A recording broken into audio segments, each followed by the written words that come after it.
Hi, it's Fias Tarot. Hello, Leo placement. Oo, so let's see ano ba ang magiging next action ni person mo pagdating sa sitwasyon nyo ngayong July. Okay? So, yeah, syempre, before tayo mag-start, kung hindi ka pa nakakapag-subscribe, please do subscribe and hit the notification bell para lagi po tayo maging updated sa mga mangyayari pa lang. Okay? Okay. So, Leo, kung may iba pang tanong, okay, message lang kayo sa akin pong FB page para sa iba pang details. Okay? If you're interested, magpa-reading kay Perception of Light, diretso lang kayo sa kanya pong FB page. And yeah, don't forget to follow. And sa mga naghahanap po ng healer, yan, kay Kuya Dingsi po, ha? Kay Kuya Dingsi po tayo magme-message, okay? So, okay. Leo, yan. Kumusta ang mga Leo? Sun, Moon, Rising, and Venus. Let's see, ano ba ang sitwasyon ninyo? Anong situation ng mga Leo? Situation. Tingnan natin. The King of Pentacles. Okay. Someone needs to step up sa sitwasyon. Oo, the Five of Pentacles. Naku, merong umiiwan ng responsibilidad. Merong tumatalikod sa responsibilidad, mga Leo. Oo, may mga tumatalikod.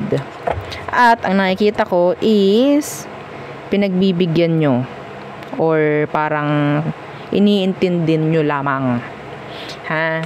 Okay, so pwedeng Earth sign, Taurus, Virgo, Capricorn, yung person. Okay, let's see.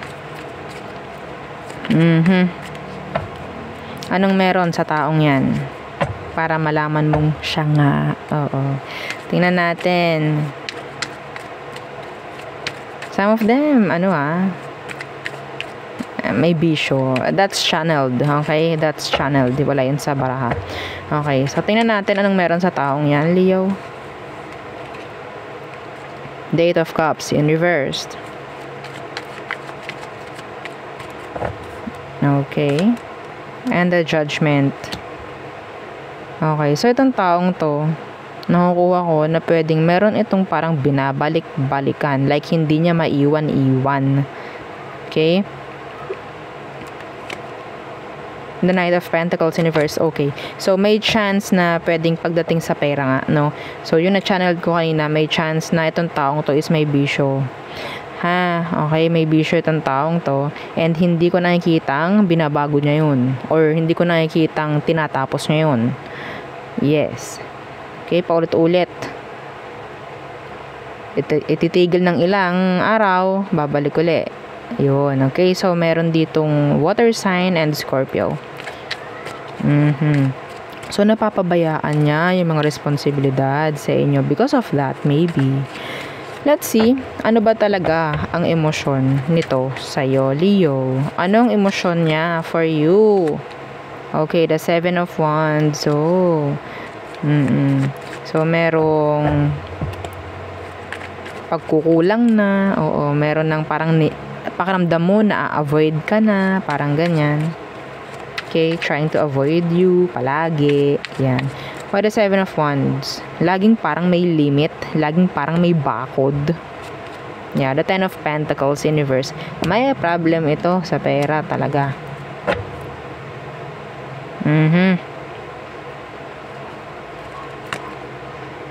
The Three of Pentacles in reverse. Anong vision nito? Pagkuha ng kung ano man, third party. Okay, so in general, meron lang talaga itong pagkukulang sa connection nyo. And may chance na parang nagiging irresponsible na siya, nakapartner. Okay, so emotion, pagdating sa'yo, they're not serious. Nandyan yung parang hindi sila talaga invested dito sa connection na to. Okay? So, palagi na lang may pagtataboy na ginagawa itong taong ito. Lagi na lang parang mayroong dahilan para hindi maging committed. No? So, yon. So, tingnan natin May gagawin ba siya dyan sa issue na yan? Anong kanyang next action pagdating sa inyong situation? Temperance in reversed. And 4 of Wands. Okay, so 10 of Swords. Temperance in reversed. So wala ditong harmony. Okay, walang pagkakaintindihan dyan. The 4 of Wands, parang ano unti-unti, no, masisira. Unti-unti parang inaanay na yung connection nyo. Siya yung dahilan, actually. Next action niya, pagpapatuloy niya to. Opo, pagpapatuloy niya yan. Wala tayong magagawa. Yeah, wala tayong magagawa dyan. Kahit ano pang gawin mo, magtumambling ka, oo, wala kang magagawa. Sabi ko nga, lagi na lang yan dapat nakadepende Oo, nakadepende talaga sa kanila yan kung magbabago. Okay, yeah, the Tower.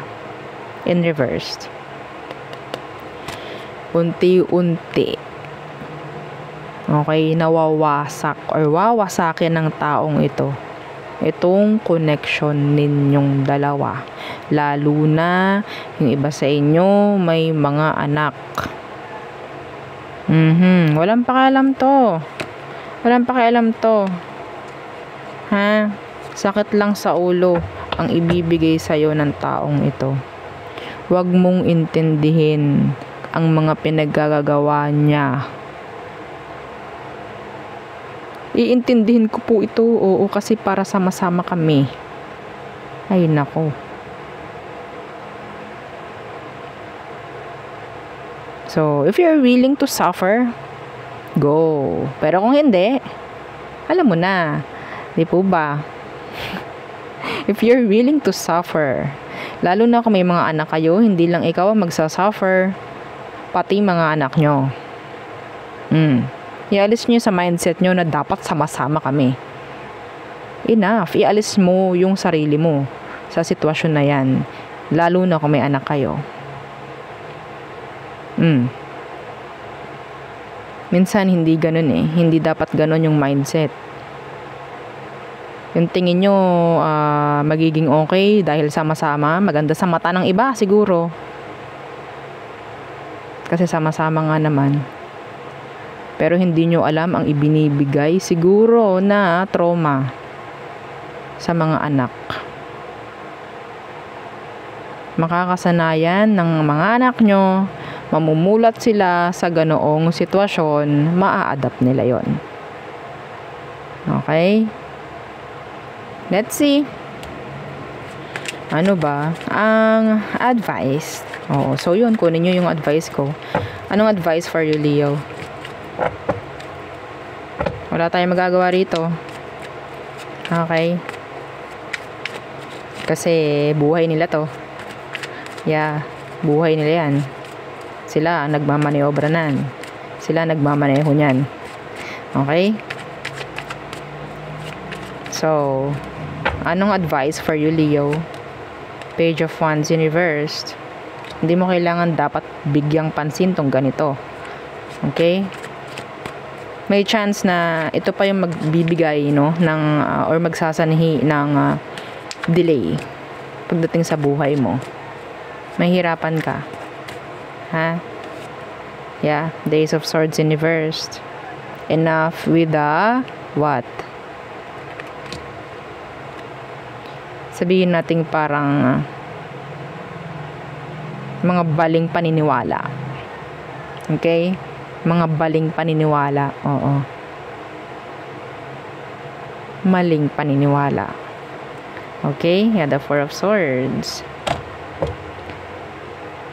Ito na yung parang panahon or oras na dapat iniisip mo talaga kung anong dapat.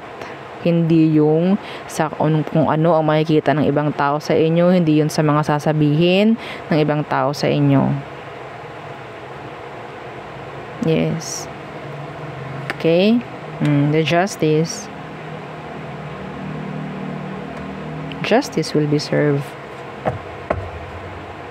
sa mga gagawa ng tama at sa mga gagawa ng dapat. Alam nyo naman yon kung anong inyo. Okay? So, yeah, the Queen of Swords is here. Some of you, may chance na nandyan yung takot mo, nandyan yung galit mo na rin, whatsoever. Lahat na lang ng iniisip nyong hindi naman dapat. Oo. Kaya, napepending, no? Ito yung mga hindrance, ito yung mga parang sagabal sa mga dapat mong gawin dito sa sitwasyon nyo na to. Yes.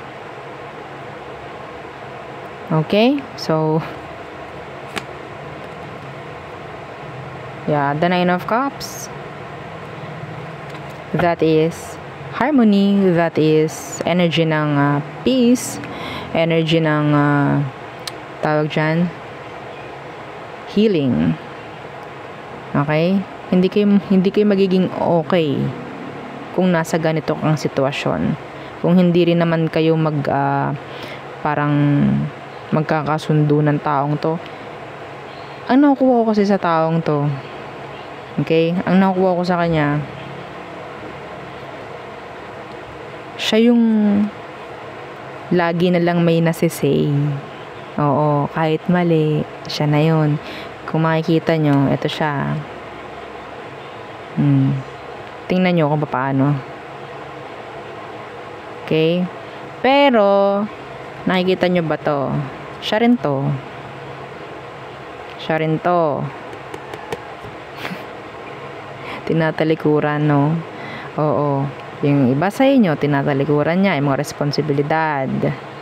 Okay? Iniiwan. Kasi, may sarili siyang gusto. May sarili siyang kung ano man na mga hindi mabitaw-bitawan. Okay? So, emosyon niyan, lagi na lang meron niyang masasabi.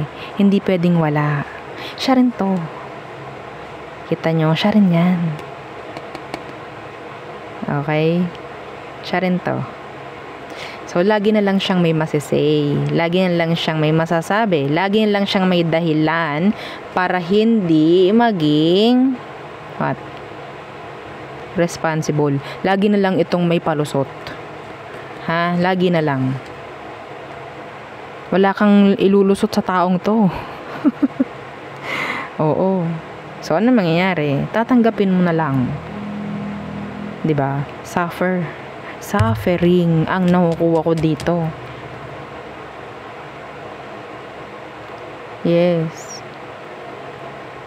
So, sana, no? Oo. It's time na makapag-isip-isip na yung iba. Hindi porke sila yung gumagawa, sila yung may pera dito, sila yung bumubuhay sa'yo. Isipin mo, diba? Iba rito, hindi ka naman ganyan before. May sarili kang buhay, may sarili kang pamimera. Diba? Yeah, totoo yun. Okay, so, let's see, ano bang meron sa all signs? From Aries to Pisces. Okay, Aries. Okay, so they're being self-centered. Okay. Non-committal. Taurus. Okay, so some of them, may chance na meron silang hinuhold back sa'yo. Okay, Gemini.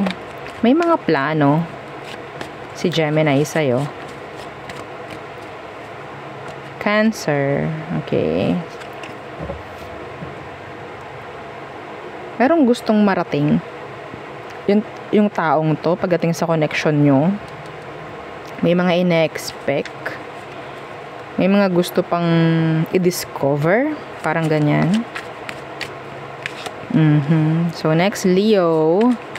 So, itong taong to, nandyan yung parang kailangan ka nyan. Kailangan ka lang, ha? Okay.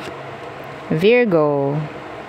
They're invested. Actually, they're invested sa'yo. Libra. Okay. So, may chance na